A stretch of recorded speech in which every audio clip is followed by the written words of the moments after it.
السلام عليكم ورحمة الله وبركاته، متابعينا الأعزاء، أهلا وسهلا بكم. طبعا الصورة اللي قدامكم ديت، احنا آسفين بس على الصورة. أولا هي الصورة ديت حد بعتها لنا بيقول إن الفراخ ديت فيها إيه؟ الفراخ ديت فيها ثلاث حاجات اللي قدامنا دي. إن أولا الصورة اللي قدامكم فيها ثلاث ألوان، زي ما انتم شايفين هتلاقي فيه لون أحمر ولون أخضر ولون أبيض أو اللي هو عامل زي الجير كده. طبعا اللون الأحمر ده كده معنى كده إن الفراخ ديت عندها كوكسيديا لاي سبب من الاسباب، يعني بتاعت الكوكسيديا، سواء بقى كان في رطوبه في الارض، الفرشه مش كويسه، هو ما اداش تحصيله الكوكسيديا في ميعادها، فديت فيه كوكسيديا موجوده في المكان. بالاضافه ان في سموم فطريه اللي هي التصيره الخضراء. التصيره الخضراء ديت معناها ان في سموم فطريه. طبعا ممكن برضو تكون ناتجه عن ارتفاع درجات الحراره، في اكل بيقع على الارض كتير فبينقروا يعني بيلموه الكلام ده كله، فده بيعلي من نسبه السموم. قله التهويه، اسباب كتيره برضو بتنتج عنها ان فيه سموم فطريه.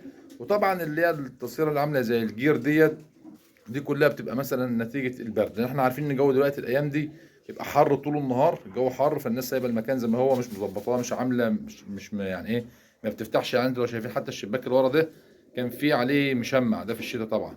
ده اضطرينا نقطعه اهو زي ما انتم شايفين كده، بحيث ان احنا نهوي المكان في الحر اللي انتوا عارفينه ده. فممكن يكون بايه سبب ان الجو طول النهار حر، وبيجي بالليل درجات الحراره بتنخفض، وهم بقى ايه سايبين الطيور زي ما هم في مكان واحد، لا يعني مثلا ما بيفتحوش بالنهار وبيقفلوا بالليل، فده بينتج عنه درجه الحراره، فده بيعمل ايه، البرد اللي بيبقى موجود، ان الفراخ بتبقى الصبح او سايبينها ايه، سايبينها للتقلبات الجويه، زي ما تكون حر حر ساقعه ساقعه، فده كله بيبقى غلط. الطيور بتبقى محتاجه اول حاجه ان ايه درجه حراره ثابته، نقدر من خلالها او الفراخ عشان الطيور من خلالها ما يحصلهاش مشاكل. كل ما تكون درجه حراره ثابته فبتطلع درجتين فوق تنزل درجتين تحت مفيش فيها مشكله، انما بقى ما تبقاش مثلا طول النهار مثلا 37 ما اعرفش ايه، وتيجي الفجريه تنخفض ل 17، ده كله بيعمل نتيجه ايه، البرد، وبيظهر اللون اللي هو الابيض اللي انتم شايفينه قدامكم. احنا التصويره اللي قدامنا ديت او الفراخ اللي قدامنا اللي دي التصويره بتاعتهم، عندهم ثلاث حاجات: كوكسيديا وسموم وبرد.